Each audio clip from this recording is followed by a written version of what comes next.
God only knows what you've been through. God only knows what they say about you. God only knows how it's killing you. But there's a kind of love that God only knows. God only knows what you've been through. God only knows what they say about you. But God only knows the real you. There's a kind of love that God only knows.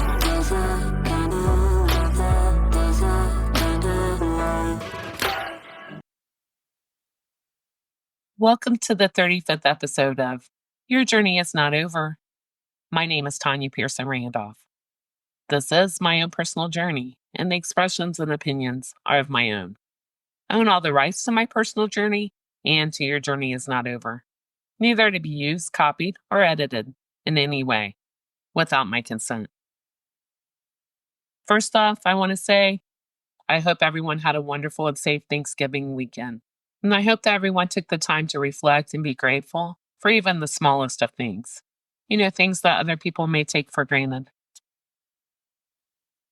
And before I continue on my personal journey, there are a few things that I feel I need to address. I really didn't know how I was going to approach this subject until I prayed to God to give me the right words to help people to understand more. I sat down to write this podcast, and of course, like I've said before in a previous podcast, I listen to music. And my first song on my playlist is We Are the World. That song is made and sung by some of the greatest music artists of all time. With that being said, they all came together, regardless of culture, color, or religion or beliefs, to make a song so powerful, with so much meaning behind it. Again, they came together to achieve that. My point behind that is that regardless of beliefs or upbringing, we can all work as one. And with the same goal, we just have different ways, different beliefs, but we all have the same purpose. Since I started my healing journey in April, by the way, some days it seems like years ago, and others, it seems like yesterday. Again, healing is a journey, it's not a destination. But the people that know me personally already know I'm a bookworm, or as I call myself, a nerd. I don't date. I'm going to get a little personal with everyone. I did try that once, and that was during the midst of my trauma. It was short-lived, needless to say, and it was a really bad choice of mine. It was a complete nightmare. That's what happens when you are in an unhealed version of yourself. You make bad choices, bad decisions, bad judgment calls. Again, I don't date. I have a lot of male friends that are like brothers to me, and I'm not on dating apps.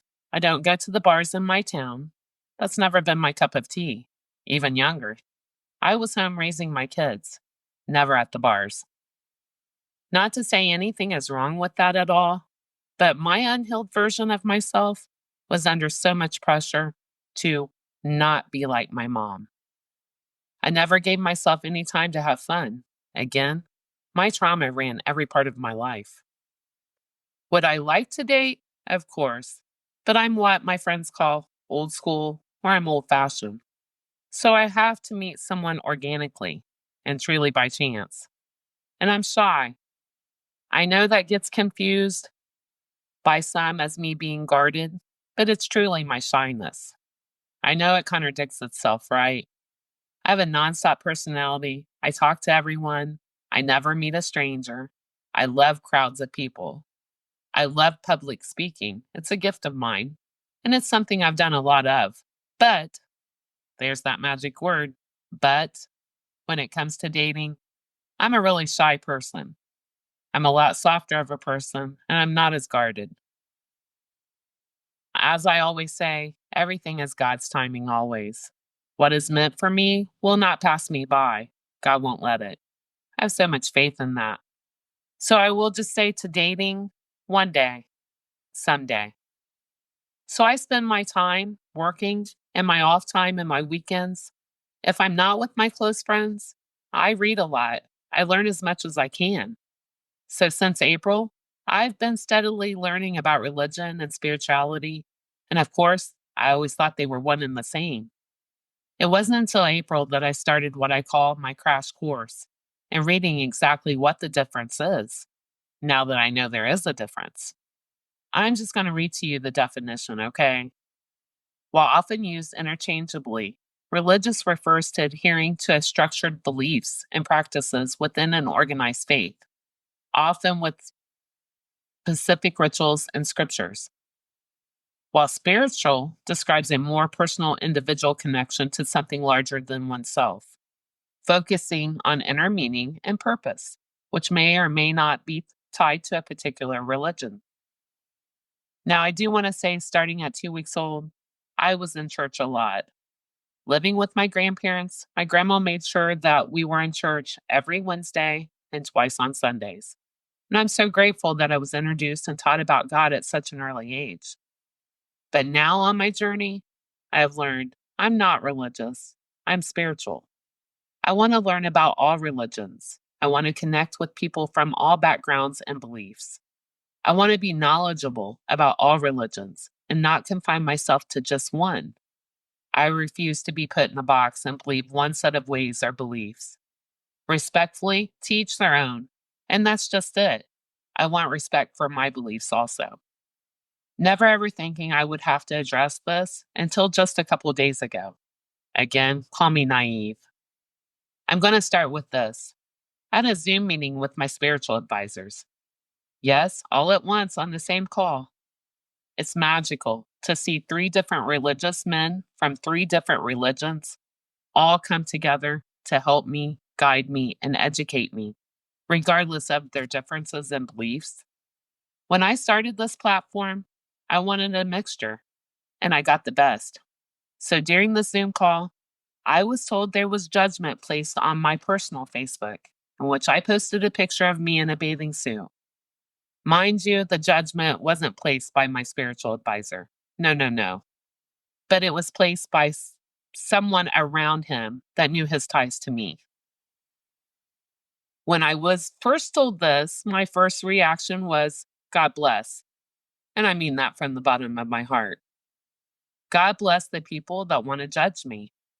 Then my second reaction was, God is the only judge and jury I have, and the only person that I will have to answer to.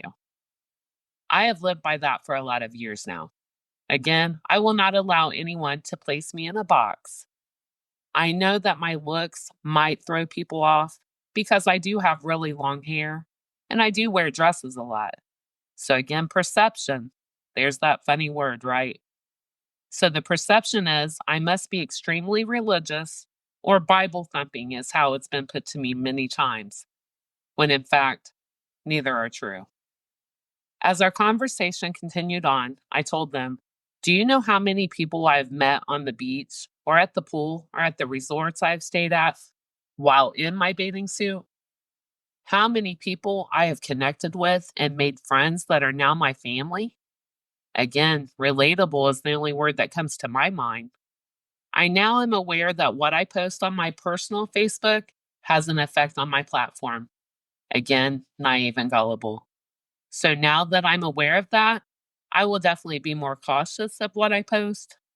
And I've locked down my personal Facebook. Not only for that reason, there are other reasons for that also. Even though I do have a platform, I also have a personal life that I have become within the past few weeks very protective over. I will not and I refuse to apologize for offending anyone. If you've seen it and you didn't like it, it wasn't your place to judge. So shame on you for trying to do God's job. And regardless of my platform, I will continue to be myself, authentically me, exactly who God made me to be. And just an education for the judgmental people, God knows every fiber of my being. He made me. He built me himself. And the only person that I will ever allow or apologize to or answer to, and of all things, what I wear, is God himself. My Father, our Father. I don't place judgment on anyone. It's not my place. It's not my job. I love people regardless of what they wear, regardless of material things or wealth or religion or beliefs. I fall in love with people's souls. I don't shut myself or confine myself to only people that dress like I do, act like I do, or believe only how I do. Again, respect those that do, but I'm more of a free spirit that wants to love all people, all beliefs, and I hold no judgment to anyone that wants to express themselves in any kind of way. That's where you have to step back and respect everyone's own personal journey, regardless if it mixes with your beliefs or not. My one question is, how can we learn off of each other if we were all the same? If God built us all the same, there would be no mistakes, no lessons, and so on. So to me, that would be a boring world, just repetitive. Being different, thinking different, believing different is what makes the world go around. Again, I won't apologize, but I will reiterate what I said in a previous podcast. I'm not trying to walk on water, and I'm not trying to part the Red Sea. God said speak, I obeyed. He didn't say change, he said speak. So before you want to place judgment on anyone at all, please take that time to look in the mirror and realize you yourself are not perfect in any way. So please focus that time and that energy on yourself. As I've always said, and I will continue to say, there is only one man that is perfect, and his name is God.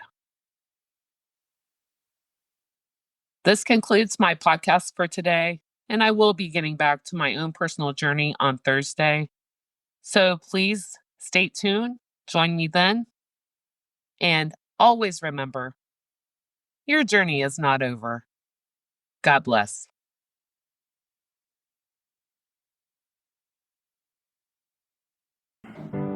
God only knows what you've been through. God only knows what they say about you. God only knows how it's killing you. But there's a kind of love that God only knows. God only knows what you've